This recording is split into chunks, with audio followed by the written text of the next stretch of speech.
I'd gone to bed, David received a call from Lee's alarm company. The front door of the pawn shop had been breached. This time he didn't wake me up to tell me. He probably knew I would have tried to stop him or insist on going with him. As I slept, looters were ransacking the shop. They shot and killed David in cold blood, and then live streamed his execution and his last moments on Earth. Those are moving words from our next guest.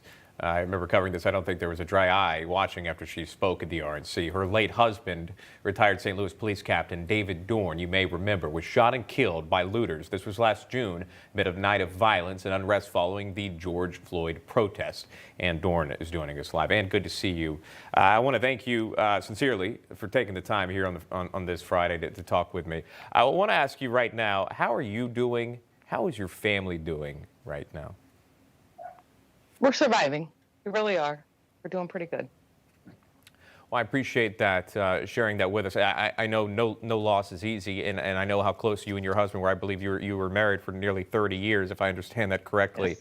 And his memories live on with you today, and I know you have such happy ones. And I want to touch on that and the man that he was. Before I do get to that, I want to ask you about this. For weeks, we've seen since the January 6th riot, you saw at the Capitol, we all watched along. We've heard Democrats defending law enforcement and denouncing violence all after this one incident. But how did you feel listening to that, knowing that they dismissed much of the unrest over the summer, billions of dollars in damage, but forget that fact, so many deaths actually happened in those summer riots, most notably including yours, the death of David Dorn, your husband of almost 30 years. Compare that to me of watching this play out on cable news. The hypocrisy is just, it amazes me that, we watched Washington burn months before. We watched St. Louis burn. We watched Seattle burn. We watched Milwaukee burn. People lost their businesses and their homes. And many people died. And all during these riots that the Democrats were promoting, and they were telling them, yeah, stand up for your rights. Let's do this. And now, when the Republican Party stands up for their rights and do it peacefully, it's suddenly a riot. I just can't understand the thought patterns behind it. And when you hear the charges, not to get into the weeds with it, but former President Trump is facing his second impeachment, the charges inciting an insurrection. Do you believe that former President Trump incited the violence in the Capitol? No, I do not. I heard his speech. I was home. I heard it. He was talking about having a peaceful protest. I think the impeachment is ridiculous. It's unconstitutional. You can't impeach a civilian. He's a civilian. How can you impeach a civilian? And there's a lot of questions about how did we get to that point? You saw the violence. You saw a few deaths happen on January 6th. But again, what you saw in the summer, it's nothing in comparison. Do you look at other political leaders different now that you've seen how they responded to only the one incident versus the entire incidents that happened over the summer? I do. I think some of them are being influenced by peer pressure. I do believe some of them are changing it just to go with the flow of what the media rhetoric is pushing. They, instead of standing behind their president and seeing that he didn't incite violence, that he called for peace, and then they go against him. You either stand behind your president or you don't. You can't have it both ways. And I want to ask you, are you still police sergeant in the St. Louis Police Department?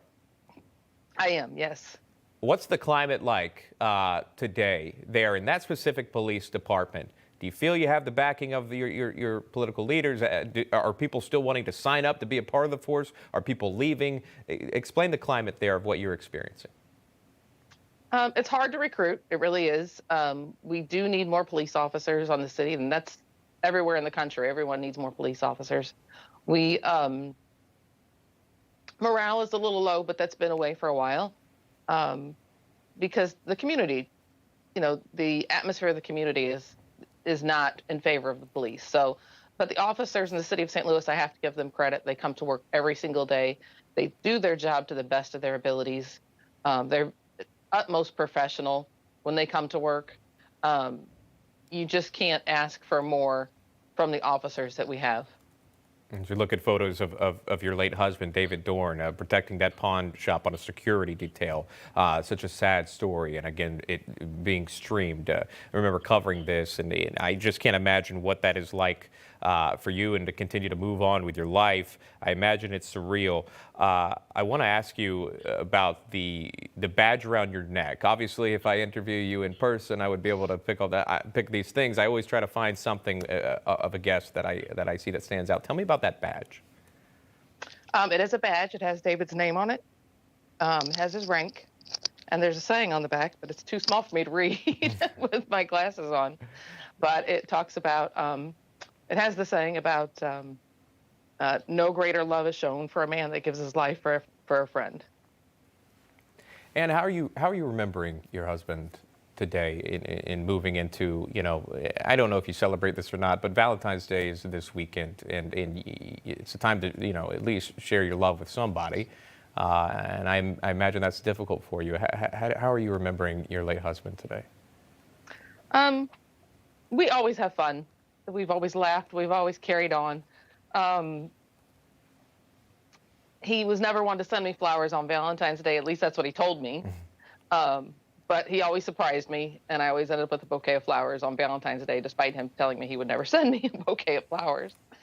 But we usually had dinner planned somewhere. We would go out. There used to be a biggie Valentine's Day celebration party here that we always attended and we supported. It was a huge fundraiser for the Police Wives Foundation. And we never missed it. We had so much fun there. We laughed, we joked, we danced, we were part of the raffle. We helped them raise money to support families of police officers. And that's how we always spent our Valentine's Day. I imagine both of you have that giving back feeling, if you will. Both of you, just like what you shared there. You're always doing something for someone else, and that's exactly how your husband will be remembered here in America, and he'll be remembered by you in those personal fun moments like the ones you just shared there with the flowers. Yes. And anything else you wanted to say before I let you go? David's shoes are going to be a big one to fill. He was such a giving spirit, and he was such a kind man. And a man of God and a man of service. We won't see too many of him in our lifetime, and it's a shame he was taken from us too soon. Well, his memory lives on through you, Ann, and I hope that you'll be back to chat with us. All the best to you, your family, the service you're giving there to the St. Louis Police Department. You continue your great work there. And good to see you. Thank you for your time. Have a good weekend. Thank you. You just watched Newsmax TV, America's fastest growing cable news channel, now in more than 70 million homes. You can get Newsmax TV on your cable system or check your cable guide. And if your system doesn't carry Newsmax, call them, tell them you want Newsmax TV, because we're real news for real people.